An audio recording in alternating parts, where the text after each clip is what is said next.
여러분께 참으로 감사하고 우리 목사님께 참으로 감사드립니다. 올 때마다 이렇게 여러분과 만남을 허락해 주셔서 참으로 감사한데요. 우리 남정식 목사님은 정말 마음이 넓으신 분이에요. 그래서 저를 배려하는 마음으로 이렇게 또 불러주셔서 이 시간 하나님의 말씀으로 우리가 위로받고 힘을 얻기를 기대합니다. 잠깐 기도하겠습니다. 주님 감사합니다. 이 시간을 통해서 주님을 만나기를 간절히 원하오니 주님 말씀 안에서 주님을 만나게 하여 주옵소서. 주님을 만나서 주님의 생명을 공급받기를 원합니다. 주님 만나 주옵소서. 말씀 속에서 만나기를 원합니다. 주님 만나 주옵소서. 간절히 바라며 예수님의 이름으로 기도합니다. 아멘. 저는 선교사 32년이 돼가지고 또 현지인들에게 말씀을 전하다 보니까 감각이 좀 없어요. 그래서 오늘 행설을 할지 모르겠습니다. 그리고 제가 쓴 원고를 전 교회에 놓고 와가지고 지금 이제 주님께서 인도하시는 대로 하나님의 말씀을 나누기를 기대합니다.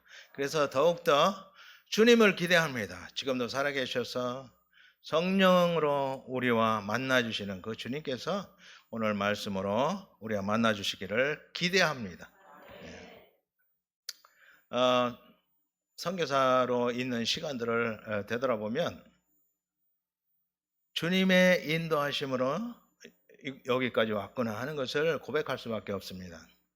선교가 뭔지도 모르는 제가 이슬람 국가인 터키에 가가지고 그 당시만 해도 전도할 수 없는 그런 환경인데도 불구하고 계속적으로 제 마음속에 전하라, 전도하라 이런 뜨거움을 주셔가지고 지금 전하면 큰일 나는데요. 사람들이 먼저 오신 분들이 다 조용히 있어라, 사는 것이 전도다, 사역이다 하는데 어떻게 합니까? 말도 모르는데.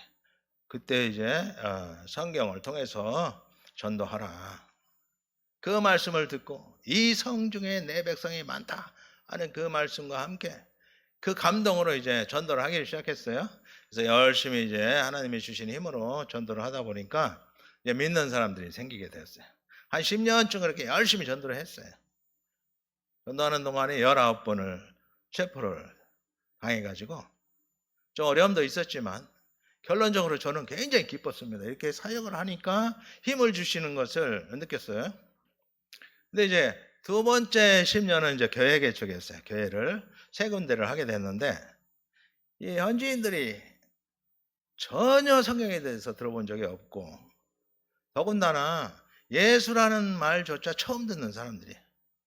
그런데 또 이 사람들이 배운 사람들이 아니에요. 최고학력자가 중졸. 그러니까 글씨를 모르는 사람도 많은 거예요. 그래서 그 사회 속에서도 어려움을 당하는 낙오자들, 이런 사람들이 이제 교회를 찾아오는 거죠. 근데 이 사람들이 이 말씀이 안 들어가니까 왔다 갔다 해요. 이슬람으로 갔다가 기독교로 왔다 갔다 하는 거예요. 그렇게 씨름을 하면서 교회 개척을 하게 됐는데 그때 제가 느낀 것이 꼭 나를 닮았구나.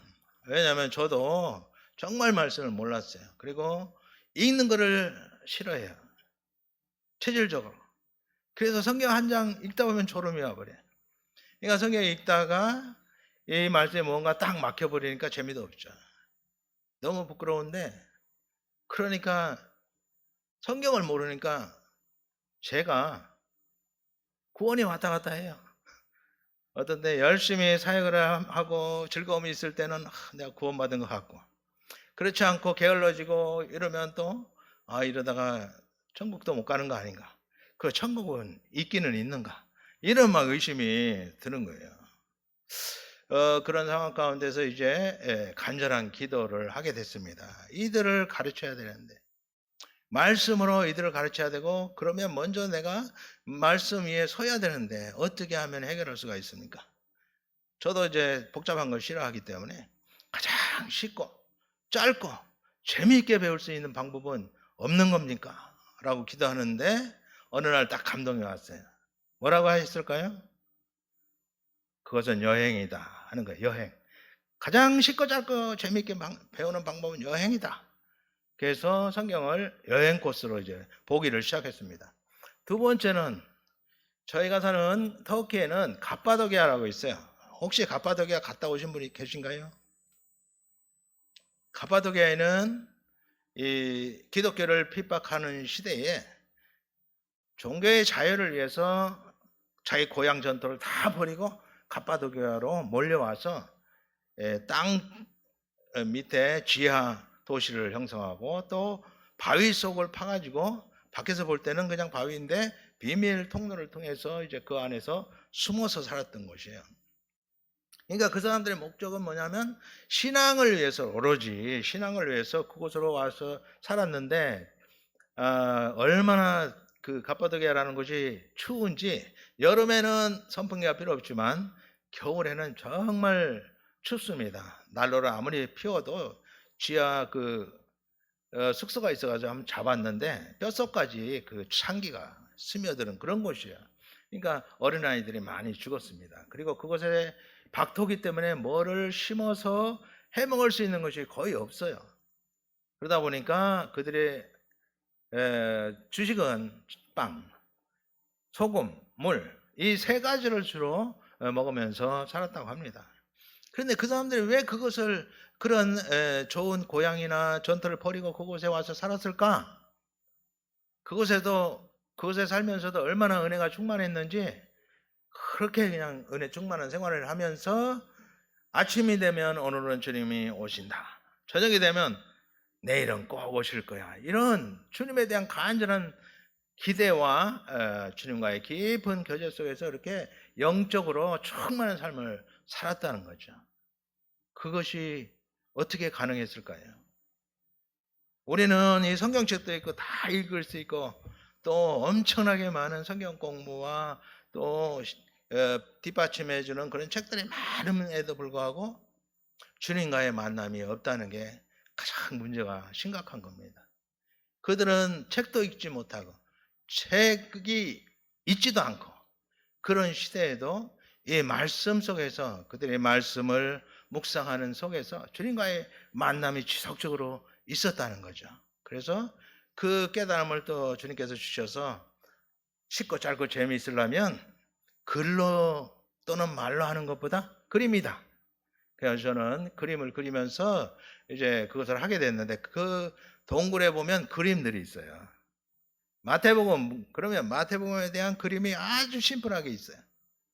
성경 66권에 대한 중요한 사건들마다 그림이 아주 간단하게 있어요. 그러니까 그것을 쭉 보면 성경 한번 읽는 거예요. 그러면서 이제 그들은 묵상하는 거죠. 그런데 중요한 것은 성경 속 하나하나를 다 몰라도 우리가 그 말씀을 가지고 묵상할 때 성경의 저자가 성령이시잖아요. 성령은 우리를 돕기 위해서 오셨어요. 특별히 믿음을 선물로 주시기 위해서 오셨어요. 그러니까 우리의 믿음이 충만해지도록 하기 위해서 성령께서 일하기를 시작해요. 그래서 간단하지만 이 간단한 것을 계속 반복하면서 묵상할 때 그들은 엄청난 영적 충만을 누렸다는 것이죠. 그래서 우리도 그런 충만을 누려야 되는데 저도 쉽지 않았고, 그런데 제가 이제 그것을 하니까 성도들이 정말 모르고 이 글도 모르고 그러는 사람들인데 얼굴이 밝아지기를 시작했어요. 아주 심플하게 그 말씀을 전달해 주면서 그림으로 하니까, 그림은 다 그릴 수 있잖아요, 글 몰라도.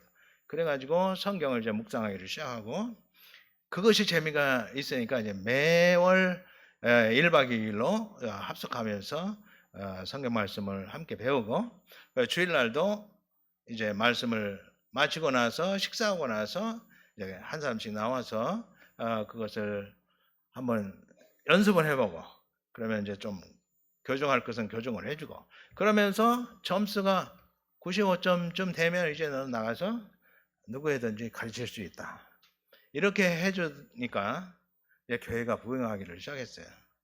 결국 교회 부흥은 뭐냐? 말씀 부흥이다 하는 것을 확실히 알게 됐습니다.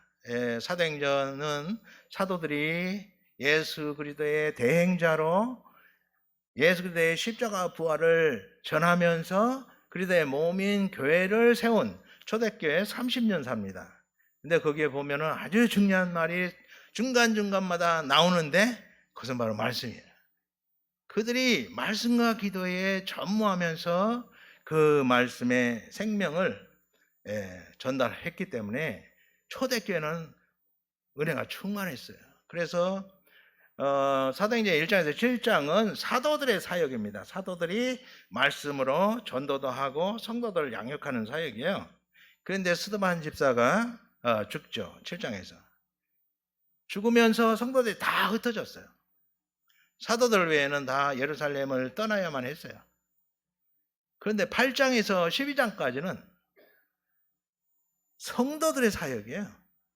그들이 사도들로부터 복음을 듣고 신앙이 이제 굳게 서 있기 때문에 그들은 가는 곳마다 이제 복음을 전하기를 시작해서 저 안디옥 교회 또 여러 유럽에 있는 여러 교회들을 이 평신도들이 교회를 개척하게 됩니다. 이 모든 힘은 영적인 힘은 어디에서 오느냐? 말씀에서 오는 거죠. 그래서 오늘 말씀은 배경을 보면 예수님께서 이제 마지막으로 제자들과 만찬을 하게 되죠. 만찬 전에 발을 씻기시면서 이제 내가 한 것처럼 너희도 섬기는 자가 되라. 그리고 나서 이제 그 제자들과 성만찬을 합니다. 성만찬을 할 때 성만찬의 가장 중요한 것은 뭐냐? 뭘까요? 예수 그리스도를 영접함으로 예수 그리스도와 언약을 체결한 것이에요. 성경 전체를 보면 두 가지예요. 하나는 하나님의 아들이 이 땅에 오신 거예요. 뭐하러 오셨을까요? 청혼하기 위해서 오셨어요.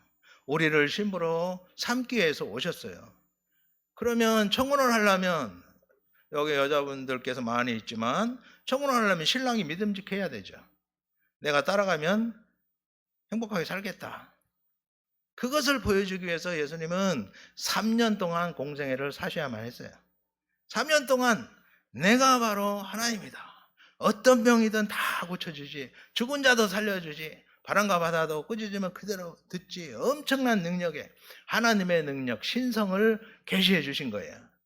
그런데도 사람들이 봐도 놀랍기는 한데 우리가 똑같은 저 예수가 하나님의 아들 그리스도다? 이거는 못 믿는 거예요. 믿어야만 그리스도의 몸이 되는데 그래서 제자들을 따로 세웠죠. 12제자를 세워가지고 그들에게는 집중적으로 보여주는 거예요. 그냥 같이 먹고 자고 하면서 계속 보여주니까 그렇게 하는데도 3년이 걸렸어요. 3년 지나서 이제 테스트를 하는 거죠. 사람들은 나를 누구라 하느냐? 선지자 중에 하나라고 합니다. 그러면 너희는 뭐라고 하느냐?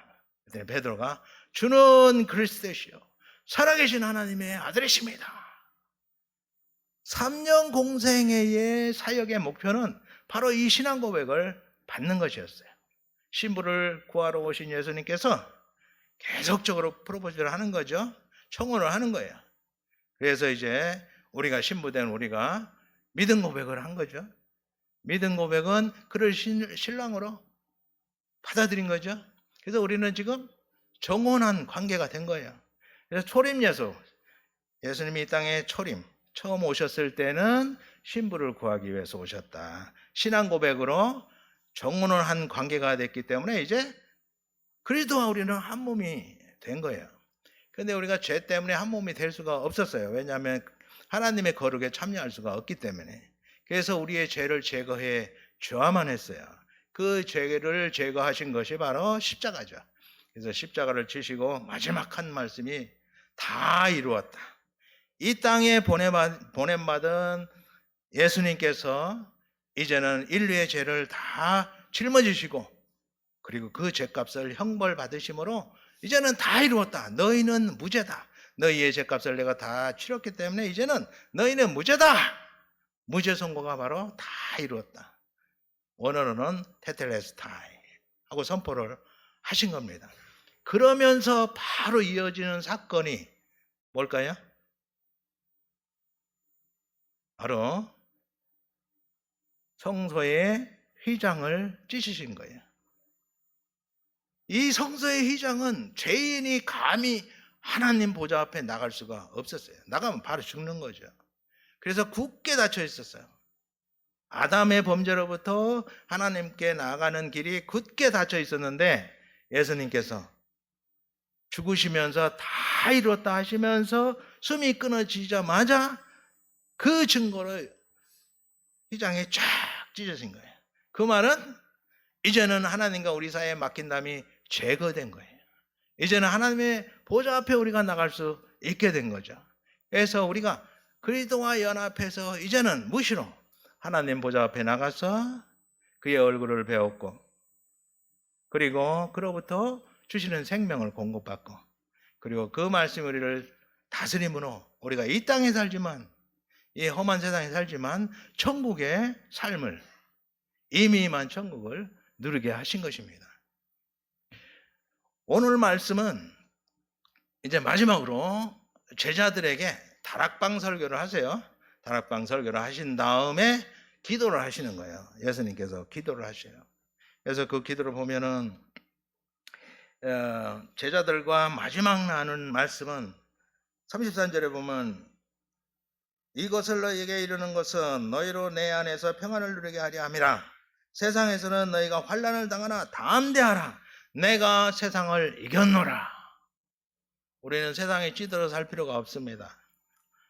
이미 예수께서 세상을 이기셨기 때문에 그 승리의 그 혜택을 우리가 누려야 돼요. 그러면서 예수님께서 말씀하시길, 예수께서 이 말씀을 하시고 눈을 들어 하늘을 우러러 이르되 아버지여 때가 이르렀사오니 이들을 영화롭게 하사 아들로 아버지를 영화롭게 하게 하옵소서. 아들을 영화롭게 하라는 것은 이제 하나님 보좌로 다시 복귀하게 하옵소서 하는 말씀입니다. 그리고 이어서 아버지께서 아들에게 주신 모든 사람에게 영생을 주게 하시려고 예수 그리스도를 보내신 거죠. 영생을 주게 하시려고 만민을 다스리는 권세를 아들에게 주셨음이로소이다. 하나님께서 아들 예수 그리스도를 이 땅에 파송하신 것이에요. 목적은 우리에게 영생을, 구원을 주시기 위해서. 예수 그리스도가 없이는 절대로 구원의 길이 없어요. 예수 그리스도와 그의 십자가 보혈이 아니면 도저히 구원받을 수 없었기 때문에 하나님께서 예수 그리스도를 이 땅에 파송하신 것이죠. 그리고 인류의 죄를 대신 형벌받게 하시고, 그리고 하나님은 우리가 형벌받은 것으로 간주해 주셨어요. 왜냐? 구약에 보면, 구약 성경, 구약은 한마디로 말하면 이거예요. 구약 전체를 보면 구약은 한마디로 말하면 어린 양입니다. 어린 양. 구약을 전체를 다 통틀어서 말하면 어린 양이에요. 그래서 세례 요한이 예수님이 세례를 받으실 때 보라 세상 죄를 지고 가는 하나님의 어린 양이로다 라고 구약 전체 선지자들의 모든 말씀을 대표적으로 한마디로 요약해서 선포한 거예요. 그래서 구약은 바로 어린 양입니다. 어린 양은 누구를 예표하죠? 누구를 가르치죠? 바로 예수 그리스도예요. 그래서 구약은 약속이에요. 그리고 신약은 약속의 성취입니다. 이 어린 양을 하나님께서 준비하시고 이 어린 양을 통해서 우리를 죄에서 용서받게 하셨는데 구약에서는 그것을 학습시켰어요. 교육시킨 거예요. 1500년 동안을. 그래서 죄를 지면은 어린 양을 가져와 가지고 어린 양에게 먼저 안수를 합니다. 안수하면 내 죄가 어린 양에게 전가가 돼요. 그래서 죄 전가 예식이에요. 안수를 하면 또 하나는 그 양과 내가 연합이 돼요. 한 몸이 돼요. 그래서 어린 양이 죄값을 치러서 죽지만 나와 연합해서 한 몸이 되었기 때문에 나도 죽은 것으로 하나님은 간주를 해주신 거예요. 그래서 죄사함을 선포해 준 거죠. 그러나 이것은 그림자였기 때문에, 예표였기 때문에 계속해서 거듭해서 해야만 했어요. 그래서 1500년, 무려 구약의 실제적인 내용은 1500년입니다. 그 1500년 동안 오실 메시아가 인류 구원을 위해서 하실 것을 그림으로 보여주신 거예요. 그거와 똑같이 예수님께서 이제 30세까지는 보통 사람처럼 사셨고, 그리고 이제 세례 받으시면서 사역을 시작하게 되는데, 예수님의 세례는 임직식 메시아로서의 사역의 시작이었고, 그래서 예수님이 세례 받을 때 삼위 하나님이 다 총출동하셔가지고 성부 하나님은 음성으로 축가 메시지를 전하시고, 성령 하나님은 성령으로 세례를 주시고, 그리고 성자 하나님은 이제 메시아로서 취임을 하신 것입니다. 그것보다 더 중요한 것이 뭐냐면, 세례는 바로 이 구약의 안수식과 같아요. 그래서 인류의 죄를 예수님께서 세례 받으실 때 다 전가 받으신 거예요. 다 짊어지신 거예요. 그리고 이제 3년 공생애를 통해서 그가 우리와 똑같은 사람이지만 하나님의 아들 그리스도다, 너희를 구원하기 위해서 오신 메시아다라고 선포를 하면서 보여준 거예요. 보여준 거예요. 그래서 회복될 하나님의 나라는 이런 것이다. 병든 자들이 없고, 가난한 자들에게, 그리고 죄로 눌려진 자들에게 완전한 해방을 주는 그 하나님 나라를 예표적으로 보여주셨어요. 그래서 하나님 나라에 가면 행복하겠다, 그래가지고 신앙 고백을 한 자들은 이제 예수 그리스도와 한 몸이 되는 정원 관계가 된 것이죠. 그래서 초림 예수는 청혼하기 위해서 오셨다, 한마디로. 그래서 이제 우리의 죄를 제거해 줘야만 이제 죄 용서뿐 아니라 그리스도와 한 몸이 되는 거죠. 그래서 예수님께서 우리의 죄를 다 짊어지시고 십자가에서 형벌 받으심으로 누구에게 형벌 받았을까요? 예수님은 누구에게 형벌 받으신 거예요? 네? 예수님은 성부 하나님으로부터, 심판자이신 성부 하나님으로부터 심판을 받으신 거예요. 우리 대신. 그리고 그 혜택은 우리에게 돌려주신 거예요. 성부 하나님은 예수 그리스도를 통해서 우리의 죄를 다 심판하셨기 때문에 이제는 예수와 연합한 우리는, 신앙 고백으로 우리는 이미 연합된 것이에요. 한 몸이 된 것이에요. 연합한 우리는 이제는 죄가 없다고 선포해 주신 것이에요. 예수님이 재림하시면 크게 두 사건이 있어요. 하나는 정혼한 우리가 대대적인 혼인잔치를 하게 되죠. 예수님과 혼인잔치를 하고 나면 하나님의 나라를 상속받습니다. 거기에서 대대적으로 이제 영원한 세 세트로 왕노릇하는 엄청난 특권을 하나님의 얼굴빛 앞에서, 하나님의 빛 가운데서 사는 엄청난 축복을 누리게 됩니다. 또 재림하셔서 하시는 사역이 심판입니다. 심판. 하나님은 공의로우신 하나님이기 때문에 모든 죄에 대해서 공정하게 심판을 하세요. 근데 심판하실 때 두 가지 문서를 가지고 합니다. 하나는 행위록, 또 하나는 생명록. 이 두 가지 문서를 가지고 심판을 하시는데, 이 행위록에 의하면 구원받을 자가 한 사람도 없어요. 죄가 없는 자가 없잖아요. 그래서 행위록에 따라서 모두가 다, 불신자들은 지옥불에 떨어지는 거죠. 근데 우리는 행위록이 있습니까? 없습니까? 행위록이 없어요. 왜냐하면 예수님께서 우리 대신, 우리와 연합해서 우리와 함께 십자가에 달려서 심판을 이미 받았기 때문에 그 행위록은 삭제가 돼버린 거예요. 우리에게는 생명록만 있는 거죠. 그래서 우리가 예수 그리스도의 재림의 날은 우리에게 어마어마한 축복의 날이에요. 우리는 예수 그리스도와 연합해서 이제는 정결한 신부로서 하나님이 우리를 위해서 준비하신, 창세로부터 준비하신 하나님의 나라를 상속받게 되는 거죠. 그리고 우리가 절대로 하나님의 얼굴빛 앞에서 살 수 없는 죄인이었는데 이제는 하나님의 얼굴빛 앞에서 세세토록 왕노릇하며 살 수 있는 그 특권을 이제 예수님의 재림과 함께 완전히 누리게 되는 거죠.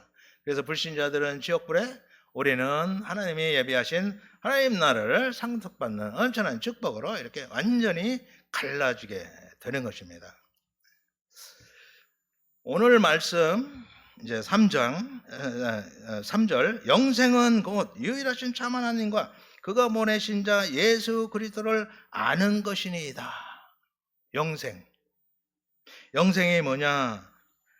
유일하신 참 하나님, 성부 하나님이죠. 그리고 그가 보내신 자 예수 그리스도를 아는 것입니다 라고 말씀하고 있어요.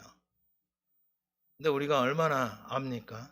여기 아는 것이라는 이 단어는 히브리어로 야다라는 말이에요. 야다. 한번 해볼까요? 야다라는 말은 무슨 뜻인가? 안다는 말이 야다인데 그 뜻은 무엇일까?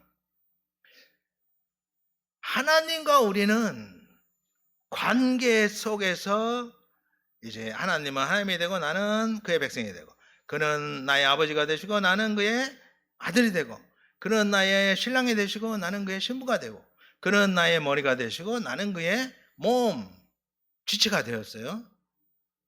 근데 안다는 것은 뭐냐? 관계예요, 관계. 안다는 말은 여기서 관계인데, 관계가 우리가 많은 관계들이 있죠. 관계들을 맺고 있죠. 이웃 관계도 있어요. 지나가는 그냥 인사만 하는 관계도 있어요. 아니면 혈육으로 묶여진 형제 관계도 있고 부자 관계도 있어요. 또 친구 관계도 있어요. 근데 여기에서 말하는 야다, 안다는 말은 부부 관계를 말해요. 부부 관계, 한몸된 관계, 그의 숨소리를 들을 수 있고 그의 채취를 맡을 수 있는 관계, 깊은 관계를 말하는 것입니다. 그래서 여기서 영생은 뭐냐? 하나님과 얼마나 깊은 관계에 있느냐, 하나님과 얼마나 깊은 관계를 유지하고 사느냐, 이것이 우리가 이미 임한 천국을 누리고 사는 비밀입니다. 근데 그 관계, 그래서 구원은 뭐냐면, 여기서 영생이라고 말하는 것은 구원이죠. 구원은 뭐냐? 구원은 뭘까요? 구원은 하나님과의 회복된 관계입니다. 우리가 원수 관계였는데 이제는 예수 그리스도를 통해서 하나님과 회복된 관계가 된 것이에요. 그래서 예수님은 누구신가? 하나님과의 관계 회복자가 되는 거죠. 그럼 죄는 뭔가? 우리가 죄 그러면 성경적인 죄와는 다른 생각을 하게 되는데요. 죄는 하나님과의 깨어진 관계입니다. 그러면 의는 뭘까요?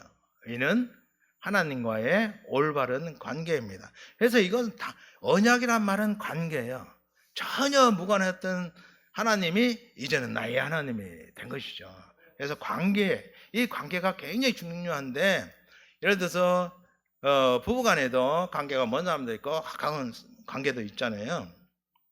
먼 관계는 불행하죠. 서로 몰라요. 가까운 관계는 표정만 봐도, 숨소리만 들어도 알잖아요. 하나님은 그런 관계를 원하시는 거예요. 그래서 여기서 영생이라는 말은 하나님의 숨소리, 하나님의 채취를 느낄 수 있을 만큼 가까운 관계. 그래서 그것을 하나님이 내 안에, 내가 하나님 안에 거하는 상호 소유 관계에 도달하는 것이 우리의 성화의 목표입니다. 그래야만 이 땅에 살면서 하나님 나라를 누릴 수가 있어요. 천국은 뭘까요? 천국이 이미 임했는데 그러면 천국은 뭘까요? 천국은 바로 예수 그리스도십니다. 그래서 이 땅에 임한 천국은 우리 마음에 임하는 거예요. 우리 마음에 예수님이 가득 차면 비록 이 땅에 살지만 하늘에 속한 자로 살면서 하늘의 축복을 누리게 되는 것입니다. 그래서 그 천국을 누리지 못하면 어떻게 되는가? 이 땅에서 천국을 누리지 못한다는 얘기는 죽어서는 기회가 없다는 얘기예요. 왜냐하면 이 땅에서 아직 예수 그리스도를 소유하지 못했다는 증거거든요. 이 땅에서 살아계신 예수 그리스도가 내 안에 살아있고 내 안에 나를 주관하고 있다면 그는 어떤 환경에서도 천국을 누릴 수가 있는 것이죠. 그래서 그 천국을 누리려면 오늘 이 말씀에 영생은 아버지와 아들을 아는 것이다. 그래서 우리가 힘써 하나님을 알려고 하는 수고가 필요합니다. 예. 우리가 그냥 교회만 왔다 갔다 하고 그냥 성경 한번 딱 뒤집어 덮어놓으면 뭐 먼지가 낄 만큼 그렇게 말씀 멀리한다. 그러면 절대로 알 수가 없죠. 하나님은 말씀이십니다. 하나님은 말씀이라고 요한복음 1장에 말씀하셨습니다. 태초에 말씀이 계시니라 그 말씀이 곧 하나님이시다. 그리고 그 말씀이 창조자시다. 말씀으로 창조하셨죠. 그리고 그분 안에 생명과 빛이 있다. 라고 요한복음 1장 1절에서 4절에 말씀하고 있어요. 그래서 우리가 그 주님을 소유해야만, 그 주님을 순간마다 만나야만 이미 임한 천국을 누릴 수가 있는 것입니다. 저도 이 말씀을 너무 몰라가지고 참 고민하던 사람인데 하나님께서 그 특별한 은혜를 주셔가지고 거의 10년을 하루 10시간씩 말씀을 파괴하셨어요. 재미가 있으니까. 그래서 지금은 이제 많은 선교사님들과 함께 말씀을 나누는 그런 사역을 하고 있습니다. 그래서 말씀에 사로잡혀 이렇게 사는 축복을 누리다 보니까 비록 이 땅에 살지만 하나님의 나라를 사는 것, 예수와 함께 깊은 사귐을 누리는 그런 축복을 누리고 있습니다. 제가 만약 그런 것을 누리지 못하면서 말한다면 저는 사기꾼이죠. 그러나 정말 말씀 안에서 만나주시는 하나님, 말씀을 묵상할 때 내게 깨닫게 해주시고 생각나게 해주시고 말씀으로 뜨겁게 해주시는 그 성령님의 역사를 체험하기 때문에 저는 정말 행복한 삶을 살게 됐어요. 이미 임한 천국을 누려야만 합니다. 그것은 말씀을 사랑해야 되고, 그리고 말씀 순종, 그리고 교회 사랑, 하나님을 사랑하는 증거가 세 가지예요. 첫째는 하나님이신 말씀 사랑. 두 번째, 그 말씀을 그냥 알기만 하면 안 되죠. 그 말씀을 따라 살려고 하는 수고도 필요하죠. 그래서 말씀 순종. 세 번째는 그리스도의 몸인 교회를 사랑하는 것이 바로 하나님을 사랑하는 것입니다. 그래서 이 그리스도의 몸이 여러 가지 어려움도 있고 부작용도 있을 수 있지만, 그러나 주님은 그의 피값으로 세운 교회이기 때문에 교회를 사랑하는 것이 바로 예수님을 사랑하는 것입니다.